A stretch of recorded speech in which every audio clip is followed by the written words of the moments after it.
बताऊंगा। बहुत सुंदर बात आपने पूछी।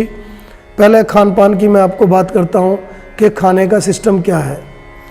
देखिए, जब आप भोजन करते हैं तो जो स्वस्थ शरीर होता है उसको एक डकार आती है लगभग 2 चपाती खाने के बाद।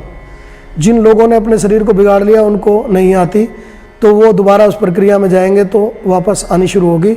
नहीं तो 2 या 2.5 रोटी खाते के साथ ही उसको एक डकार आती है, वो कहती है कि आपका पेट भर चुका है।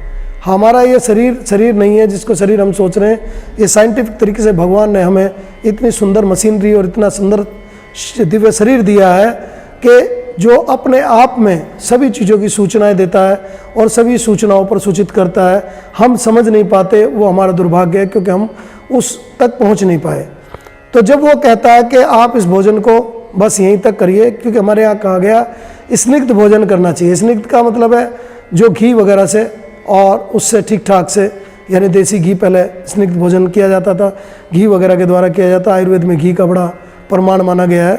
तो वो भोजन, घी का मतलब इस तरह का घी नहीं, तो देसी घी हो, चम्मच 2 चम्मच 3 चम्मच जो भी हो। वैसे तो एक कड़छी के लिए कहा गया कि 1 कड़छी तक घी हो, तो वो घी से परिपूर्ण सब्जी हो और उसके द्वारा आप भोजन करें।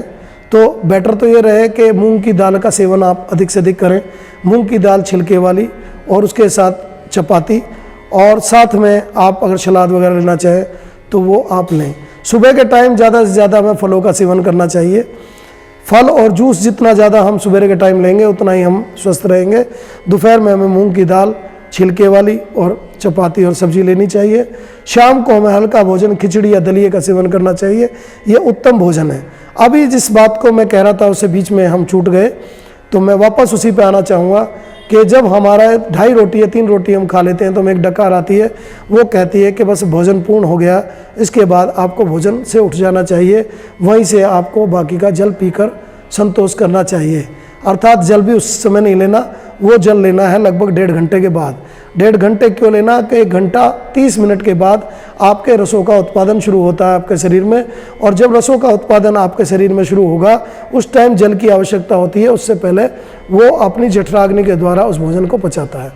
यदि आप ऐसा नहीं करते हैं तो आपको दूसरी डकार आती है जब 1-1.5 रोटी और खा लेते हैं आप, तब वो एक तरीके से आपकी बेशर्मी के हल के लिए आती है। वो कहती है कि बेशर्म आदमी अब तो रुक जा, अब तो भोजन मत कर, कम से कम बहुत हो गया। उसके बाद भी यदि वो खाता है तो उसके बाद 2.5 से 3 घंटे के बाद खट्टी मीठी डकार आती है। उसका मतलब ये है कि आपके पेट में पड़ा हुआ भोजन सड़ने लग गया है और वो विषाक्त हो गया एक तरीके से। वो जहाँ रस बनने चाहिए थे उसने एसिड बनाना शुरू कर दिया, वहीं से ही आपकी गतिविधि बिगड़ती है।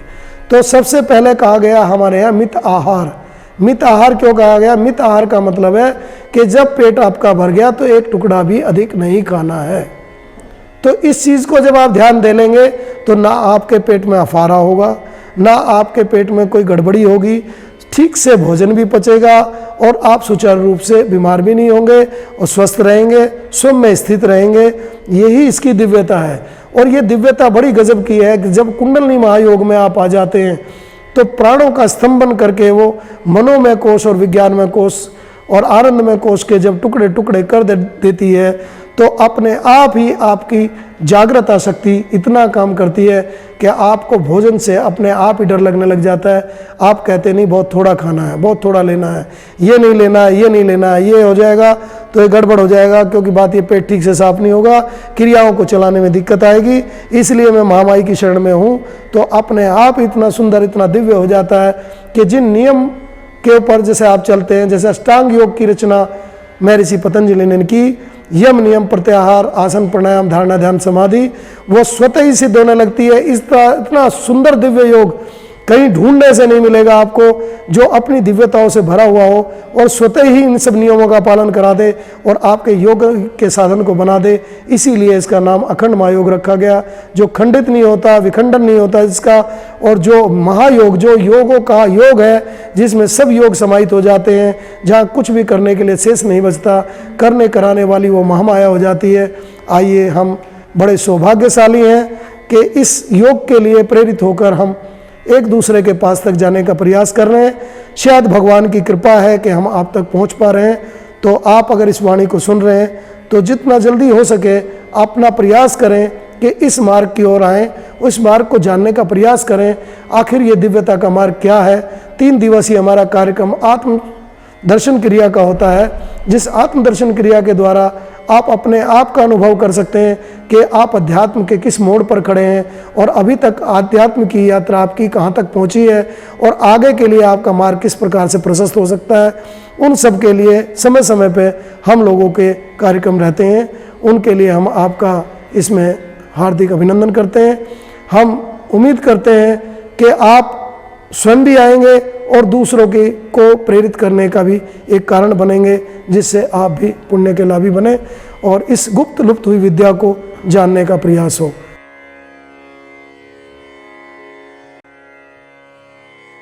बहुत सुंदर आपने बात की। उसमें कहा तो ये गया है कि आप छाछ या दूध का कोई भी कप वगैरह या गिलास में लेके रख सकते हैं, तो उसकी घूंट 2 घूंट पी सकते हैं। या एक नियम आयुर्वेद में ये भी कहा गया है कि यदि भोजन 2 तरह का हो, 3 तरह का हो, जैसे आप देखते हैं कि चावल आपने खाए हैं और अभी आप रोटी खाना चाहते हैं, तो चावल के ऊपर आप पानी पी लें, फिर रोटी शुरू कर लें, तो उसमें अलग अलग भोजन के रूप में आप इस प्रकार की प्रक्रिया को उसके साथ में निभा सकते हैं। वरना नहीं, छाछ का बड़ा सेवन बताया गया, आप भोजन के तुरंत बाद सेवन छाछ का कर सकते हैं, उसके साथ में छाछ को ले सकते हैं। तो ये बहुत ही सुंदर आपने प्रश्न पूछा। ऐसी ही बातें पूछते रहना चाहिए, जिससे कि और लोगों के भी कल्याण का कारण बने।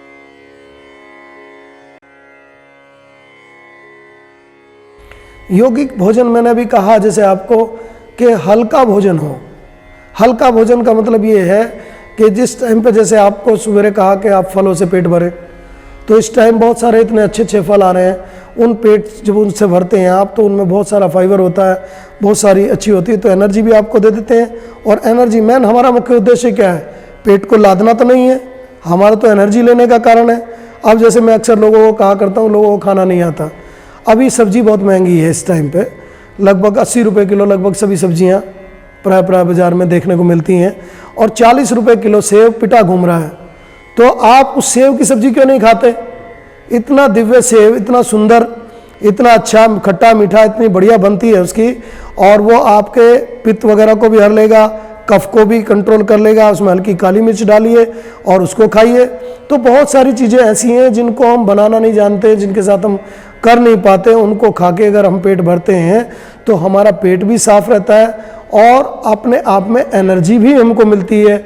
और इसी तरह मूंग की दाल, जैसे मैंने बताया, मूंग की दाल में जो गुण दूध में होते हैं वही सभी गुण उसमें होते हैं, और फाइबर काफ़ी होता है, और वो सात्विक होती है। सात्विक होने के कारण ठंडी होती है, जो आपके सात्विक विचारधारा को ले आती है। इसीलिए संतों को ज़्यादातर आपने देखा होगा मूंग की दाल का सेवन वो नहीं छोड़ते हैं।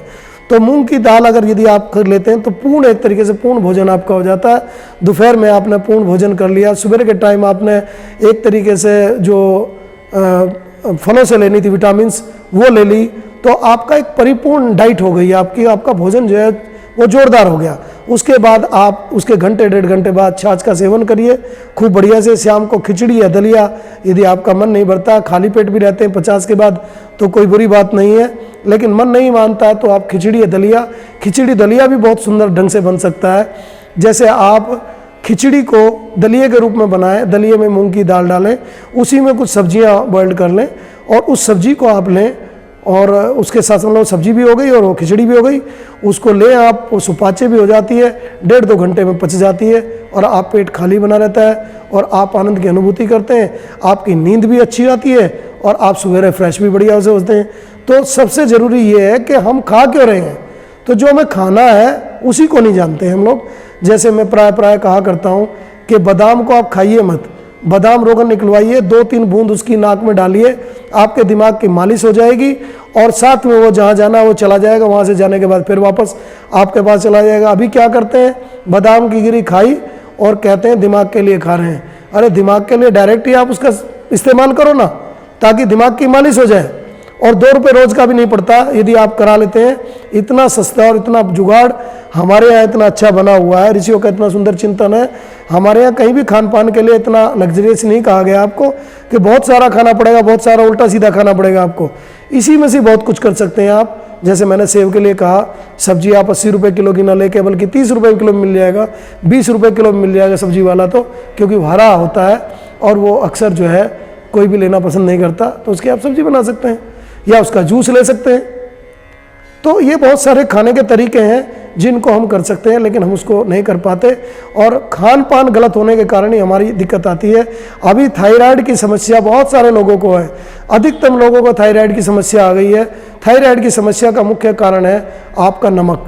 जिस नमक को आप घर में इस्तेमाल कर रहे हैं वो अपने आप में जहर है। क्यों? क्योंकि वो नमक नहीं है, वो केमिकल के बेस पे आपको नमक तैयार किया गया। जो हमारा असली नमक था, सांभर नमक था, डली वाला, जिसको हमारी माताएं डाला करती थी, वो डली वाला नमक आज भी अपने आप में परिपूर्ण नमक है। वो पूरे मिनरल्स से भरा हुआ है, उसका सेवन करें या सांदा नमक और काले नमक का सेवन करें। 3 महीने के अंदर आपकी थायराइड ठीक हो जाएगी। एक नमक हम लोग तैयार करते हैं, तो वो नमक भी हम आपको बताएंगे किस प्रकार से उस नमक को तैयार करते हैं, और उस नमक के द्वारा आप थायराइड ठीक कर सकते हैं। उसमें सांदा नमक, काला नमक और ये डली वाला नमक, जीरा भुना हुआ, मेथी भुनी हुई और सत अजवाइन आदि चीज़ों का हम सेवन उसमें करते हैं, और वो पैकेट हम लोग उपलब्ध कराते हैं ताकि जिन लोगों को थायराइड की समस्या हो, बल्कि अब तो लोगों की शिकायत रहती है कि आप उसको ज़्यादा से ज़्यादा बनाएं और हम लोगों तक पहुँचाएँ, क्योंकि लोगों ने नमक ही खाना वो वाला छोड़ दिया है और इसको शुरू कर लिया है। तो इसलिए अपने घर में से आज ही इस नमक को, जो ये आ रहा है आपका, इसको आप हटा दें तो आपकी थायराइड की समस्या काफ़ी हद तक ठीक हो जाएगी। रोग बहुत सारे हमने पाले हैं, हमारे गलत खान पान के कारण हम लोगों की समस्या उत्पन्न हुई है। रोग कहीं से आया नहीं है। मैंने पहले ही कहा आपको शुरुआत में कि रोगी हम स्वतः बने, हम रोगी का इलाज कर रहे हैं, रोग का इलाज नहीं कर रहे हैं। यदि हम ये सोच लें कि रोग उत्पन्न कहाँ से हुआ, तो बहुत जल्दी हमें इसमें साधना मिलेगी, बहुत जल्दी हम इसमें काम कर पाएंगे और इसको ठीक से निभा भी पाएंगे और कर भी पाएंगे। तो पहले हमें रोग की कोज में जाना होगा कि रोग आया कहाँ से। तो अपने खान पान को ठीक करें। बहुत सारी चीज़ें इस पर परिचर्चा बहुत रहेगी, आगे भी रहेगी हमारी आपकी। तो बीच बीच में हम लोग क्वेश्चन लेते रहेंगे और करते रहेंगे। हरिओम।